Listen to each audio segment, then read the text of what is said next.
D, wait for it, delightful. Check out the name tag. You're in my world now, Grandma. What's up, nerds? So, this past weekend, yesterday actually, Marvel had their panel at Comic-Con, and they announced all their movies and Disney Plus streaming TV shows for Phase 4. So for this video, I'm going to break down the movies portion of the announcements, and I'll get to the other stuff later, the TV shows. But I just want to go over the movies that they're going to make for the future, and I'll go over the dates and all that stuff, and we'll talk about it a little bit. So the first one I'll talk about is Blade. Now, they haven't put out a date for this one as of making this video, but they did announce that Mahershala Ali will be playing Blade in the Blade movie. Now, I find this very exciting.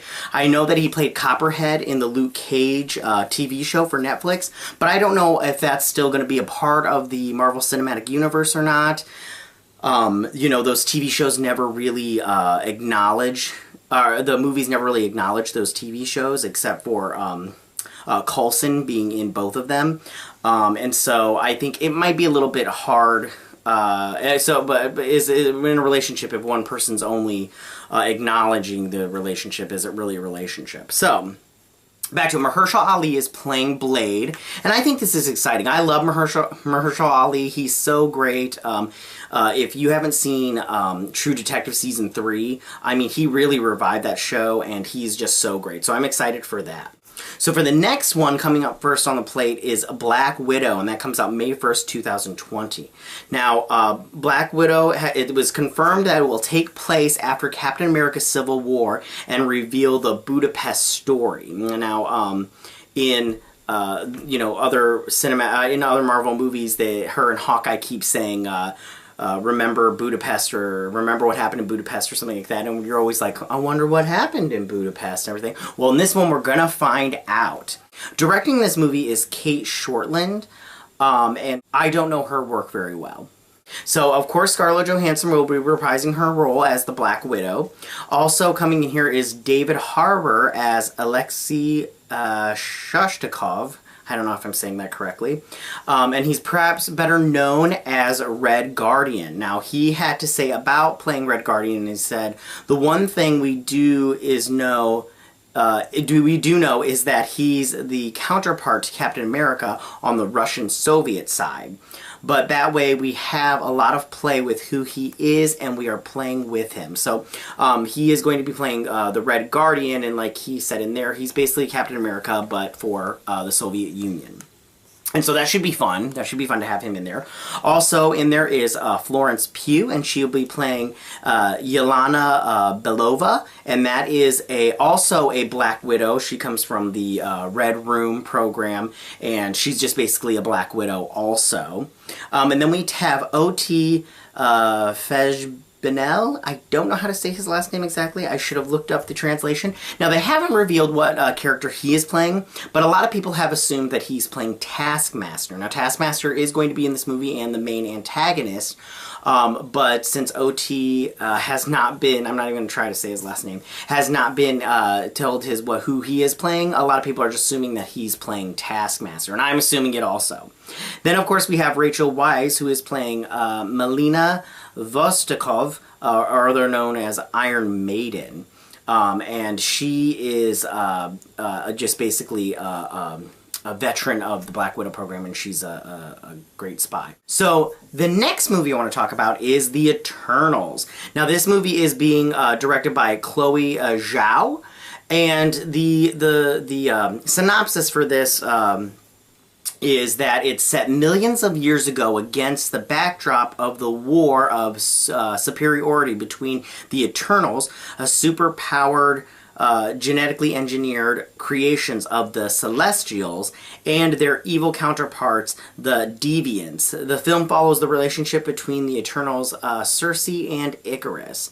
Now, with the Celestials, I don't know if we'll see Ego, the planet Ego, in there. We did see a Celestial in one of the movies that looks more like the comic book Celestial, and then, of course, Ego, the living planet, was a Celestial in the second Guardians of the Galaxy movie. Now, in this movie, cast is Angelina Jolie as Athena, Richard Madden as Icarus, Camille Nanjiani as Kingo, Lauren Ridloff as Macari. I don't know if I'm saying that right. Brian Tyree Henry as Festos, Selma Hayek as Ajax, Leah McHugh as Sprite, Don Lee as Gilgamesh. And so those are the Eternals. I don't know if they're going to cast the Deviants, and they haven't cast a Cersei. A lot of people assumed that Angelina Jolie would play Cersei, but it looks like she's playing Thena.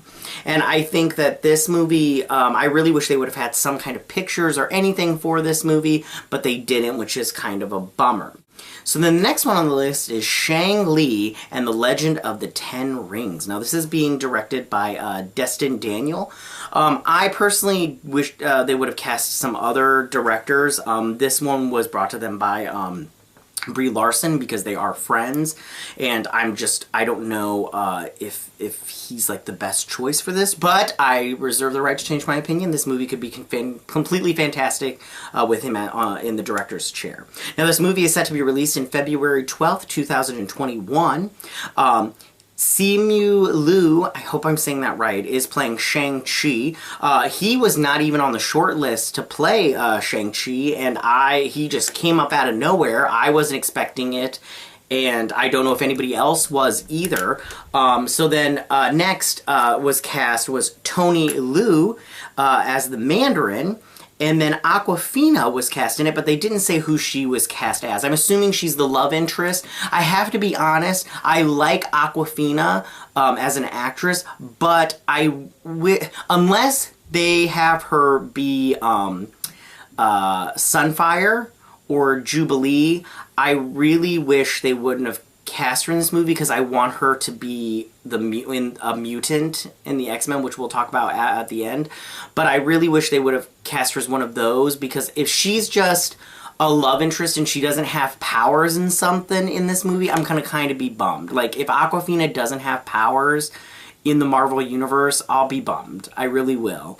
So, unless they change it later in the future, like they're doing with Jane Foster, which we'll talk about in just a second. But I do like Awkwafina. I think she's a really good actress, and I would like to see her. I just want to see her, like, use some kind of, like, you know, like maybe electricity or something like that. Anyway, so next on the list is Doctor Strange in the Multiverse of Madness, and this is going to be set to be released on May 7th, 2021. And now Scott Derrickson is returning as the director. And of course, it will also star Benedict Cumberbatch and Elizabeth Olsen as Scarlet Witch.